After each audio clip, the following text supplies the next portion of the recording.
All right, it's springtime and it's time to throw the old standby wacky rig. You know, the wacky rig is probably one of the simplest techniques to me there is to catch a bass, and it's extremely effective in the springtime when those fish get around any kind of shallow cover, be it shallow grass. The wacky rig's really easy to skip under boat docks, skip under cypress trees. You see a lot of tournaments won on a wacky rig, and it's really overlooked by a lot of anglers because it is so simple. But it's really simple for those of y'all that aren't familiar with it. It's really simple to rig. I'm going to show you right quick how I rig it. So this is just a piece of 10-pound test high seas fluorocarbon tied to a BKK Predator wide gap wacky hook, and this is the weedless version. What I mean by that is it's got two little prong weed guards that are actually on the hook. These are permanent. They won't come off or move or twist around.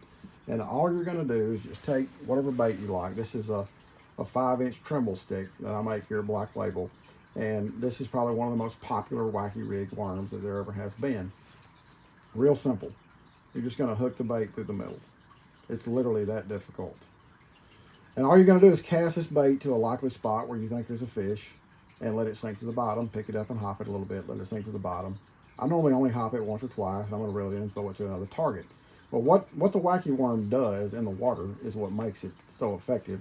I'm going to show y'all right quick. As the wacky rig sinks, you'll notice it allows that worm to quiver. You can see how that worm just undulates as it sinks back to the bottom. That is what makes this bait so enticing to a shallow water fish that's kind of lethargic. On those days that you go fishing, when those winds not blowing, people ask me all the time either two questions. They say, man, I'm going to take my daughter fishing, or my little boy, or I have a friend from work that wants to go. A novice type fishing. Maybe they want to take their wife for a Sunday afternoon after church, and they just wanted to catch some fish. If you go in the springtime, rig this up for them, put it on a little spinning rod where they can throw it real easy, and fish around through some shallow water areas where you know there's fish, and you're most likely going to be able to let them be successful and have a good time. And believe it or not, some of the biggest fish I've ever caught in my life have been caught on this simple rig right here. But that's the basic wacky rig. That's the setup that I use. Nothing to it, nothing about it's crazy or fancy. It's just one of those things in fishing that just simply works. And the springtime is the best time, in my opinion.